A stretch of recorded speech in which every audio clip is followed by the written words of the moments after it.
Hey everyone, I'm Chris from Champion Helmets, and today I'm going to be running you through the 4 main types of motorcycle helmets and also showing you a few things to be looking out for with each one.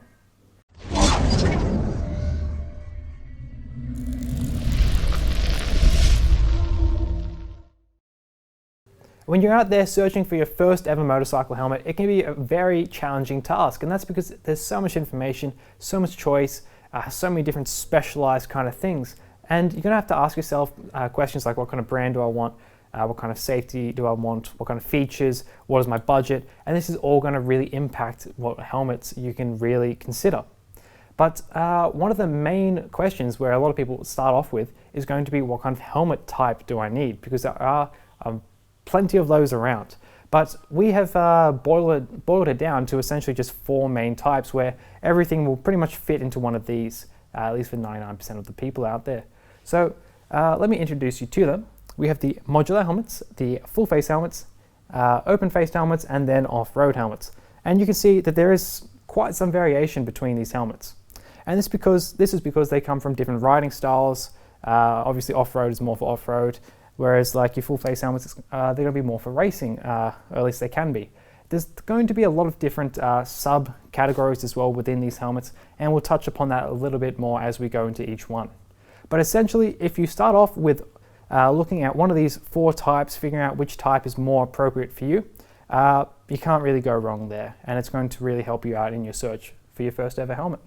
So let's start off with the full face helmets.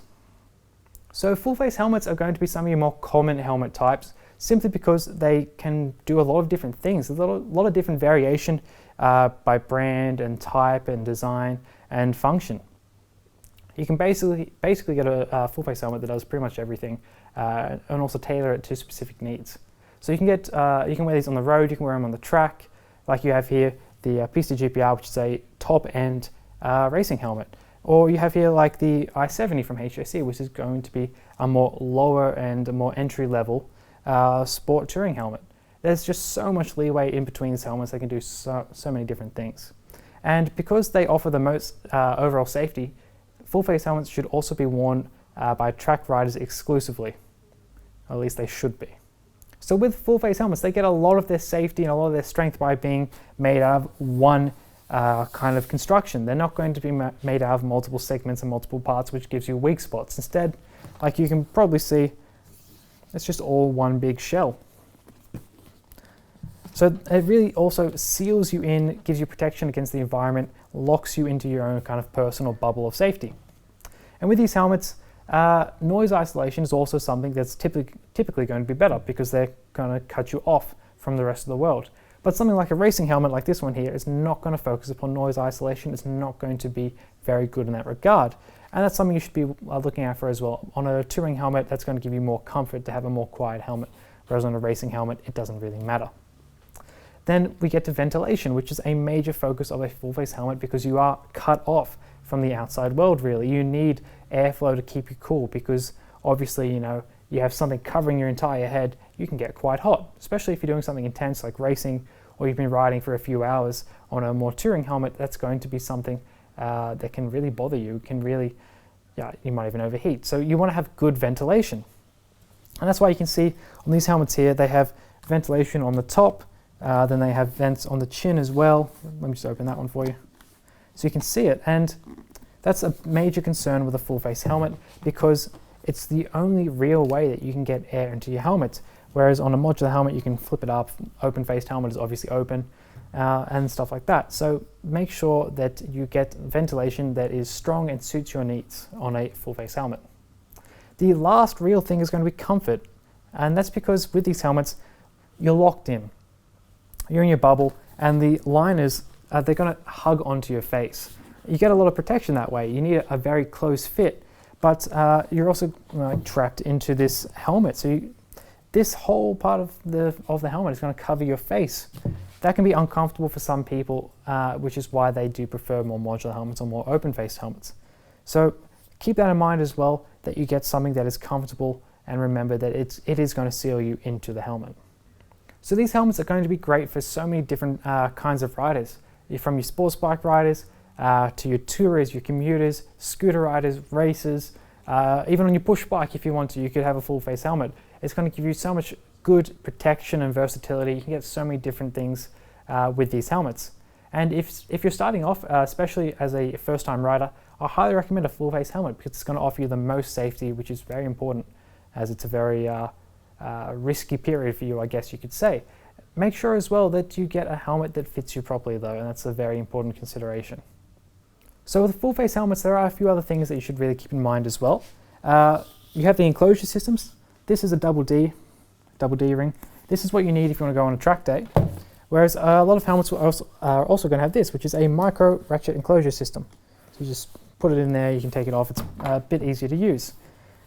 So it's going to come down a lot to personal preference if you don't want to go to a track day. But keep that in mind because some people are very much for or against particular systems. Then for ventilation, on a more sports-orientated helmet, it's going to be, the vents on the top at least, are going to be a little bit more forward. They're going to be lower down on the brow. And that's because these vents are going to be more effective in a tucked position where you're putting your head down lower on your bike. Whereas on a touring helmet, like this one, they're going to sit a bit further back. So it's going to be more effective in more of an upright position. And this is something you should consider when looking at a helmet.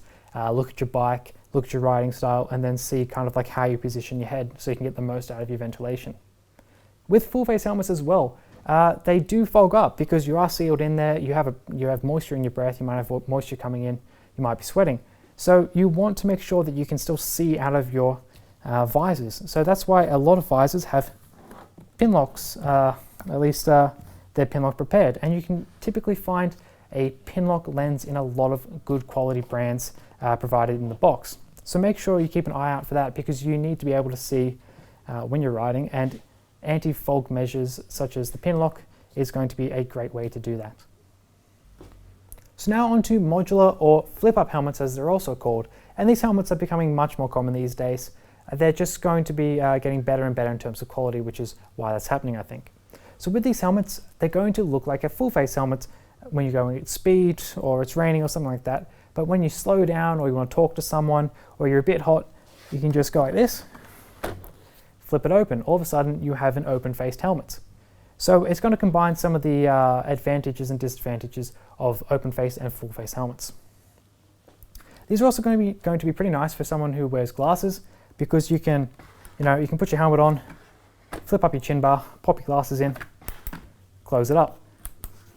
It can be a bit more comfortable that way as well, especially for a touring rider when you want to cool down. Just pop it open, much more comfortable. So, like I said, with these helmets, it's going to combine some of the advantages and disadvantages of open-faced and full-face helmets, but for me, the biggest issue with a modular helmet is going to be safety. So the strength of a modular helmet is also its weakness, and that's the chin bar. So on a chin bar, obviously, it goes up, it's on hinges, and these hinges can break. And they're a natural weak point because you take away that more rigid shell structure where you can take impacts and spread it all around the helmet, whereas instead, because this part of the helmet ends here, this part ends here. So you can take an impact here, maybe break your chin bar off, or you can take an impact here, and it's not going to be able to spread force in this direction, which is a bit of a disadvantage with a modular helmet. But because it's going to be, it's going to have cracks because it's, it opens up, you can get more air coming in, you can get more noise coming in, more rain coming in, which is also a disadvantage, particularly if you don't get a more kind of like a quality built modular helmet. Modular helmets have really improved over time though, and newer models like the Schuber C4 Pro here have done a great job of really minimizing the more negative aspects of a modular helmet. But modular helmets are going to be the heaviest overall group, and that's because they require extra reinforcement than a full-face helmet. Like around the chin here, and they need a mechanism to be able to open and close the chin bar and stuff like that. That makes them heavier, which can be a major downside for some people. But with these helmets, they're meant for more tourists, more cruisers, the kind of people who can really take advantage of flipping up that chin bar. So it's going to really bridge the full face and the open faced helmet world, and that's where they excel at. While it's not going to be as good as a specialized helmet, it's still going to be a great in-between for people who want to, go riding on the highway, but also ride through the city. When looking at modular helmets, there are a couple things you should focus on that vary a little bit from an open-faced and a full-face helmet. And because these helmets are meant more for touring riders, a big focus is going to be comfort.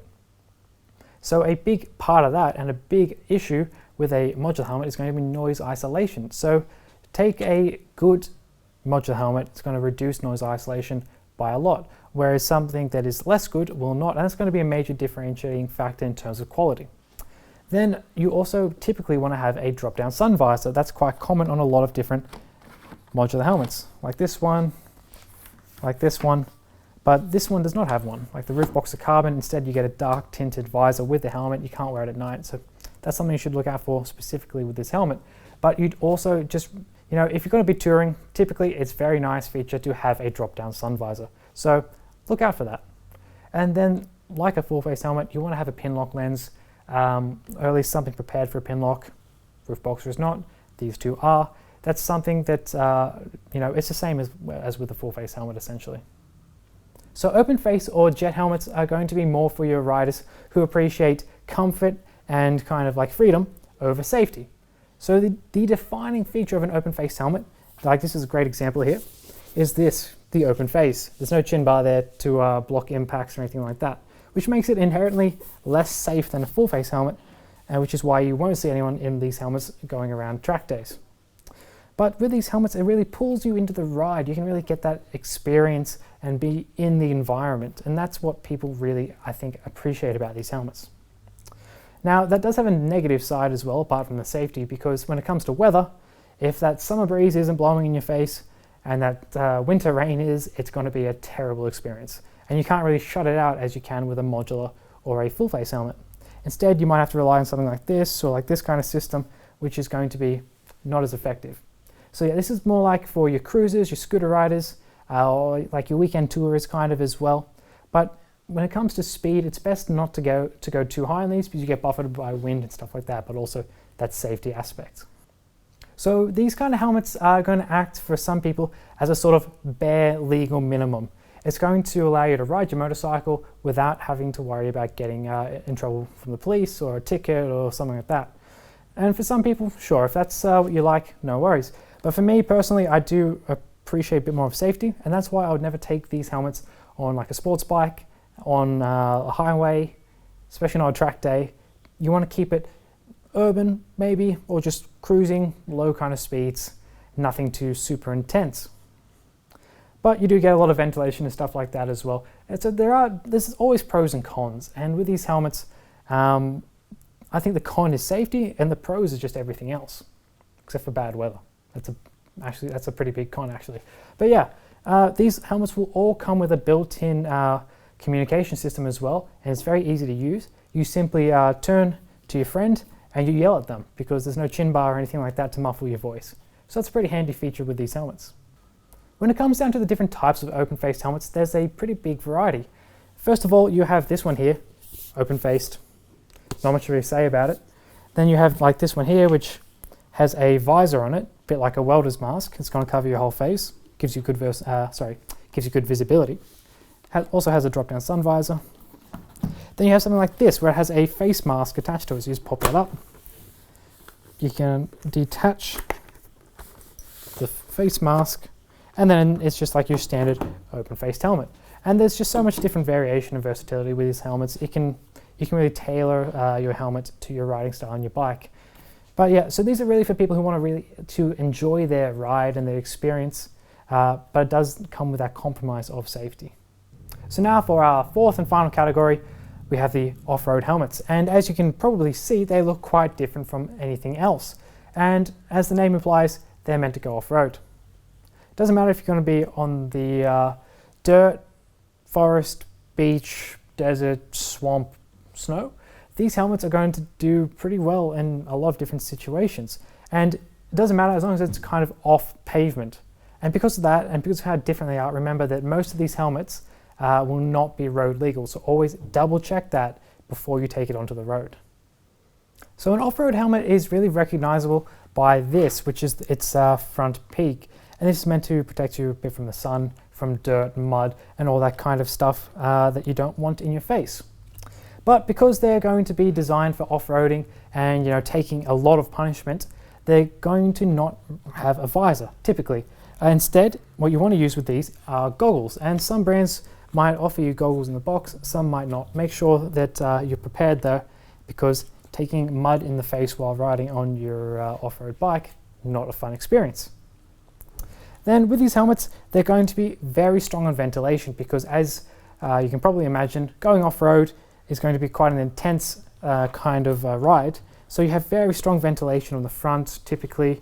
Also on the back here we have lots of ventilation, and of course we don't have that visor, so it's going to be very open. It's going to let a lot of air into the helmet, and it's also going to be quite light. Like this is what is this? This is only 1160 grams plus or minus 50 in the size XL. So you do have a very light kind of helmet, and they're made very tough as well against scratches and stuff like that. These are not meant to be pristine helmets that you show off to your friends. You show off more the scratches and the scrapes that you get on them. So when it comes to off-road helmets, we will actually mention one subcategory, and that's adventure dual sport helmets like this one here. And these are meant to be ridden on the road and off the road, kind of like best of both worlds, although they typically don't manage to do that. These helmets are going to be street legal, but they don't really take the advantages of a street helmet and an off-road helmet. Typically, they're going to be just not as good because they're less specialized. It's the same with like a modular helmet. It's going to be less specialized than a full face or an open face, and it's not as good. But with these helmets, you have to really be careful, because a 50-50 off-road, on-road helmet is going to be pretty meh at both. Instead, typically you'll find that these helmets are going to be 70% off-road, 30% on-road, or some kind of ratio like that, and then you have to figure out which one is best suited to you and how you ride yourself. It's just going to come down to what you really want, and yeah, they're typically they're just not going to be as good as a specialized helmet. Keep that in mind though. If you ride from home to your off-road track or whatever, a few hundred meters, a few kilometers, no problem, take one of these helmets, but make sure you get something more specialized to off-roading then. So when it comes to these helmets, it's really important to focus on things like the goggles, the ventilation, how light they are, how strong they are, how durable they are, because they're meant to take hits, and it's meant to ventilate, because otherwise you're going to overheat. It's very intense riding stuff. So watch out for those key things, and if you don't have goggles, don't try to ride with these helmets. It's probably not going to be enjoyable. So make sure you do handle that before you go out with these helmets on. Then with the dual sport, the adventure helmets, make sure that you get something that kind of suits your needs, rather than going for like a 20% off-road helmet where you're going to be spending 90% of your time off-road. Keep that in mind, and you should have a good experience with these helmets. If you want to learn more about each category, make sure to check out championhelmets.com, and you can just look through all the different categories and all the different kinds of helmets there. So we only stock brands and models that we believe that hold up to our standard of quality and protection, so you can be sure that you'll be getting a quality helmet. You can also always email us at info@championhelmets.com if you have any questions or anything like that where we can help you out. Alright guys, this has been our guide to the main 4 helmet categories out there. I hope you found it useful, and I hope you guys enjoyed it. So make sure to subscribe to us on YouTube, and I'll see you guys all next time.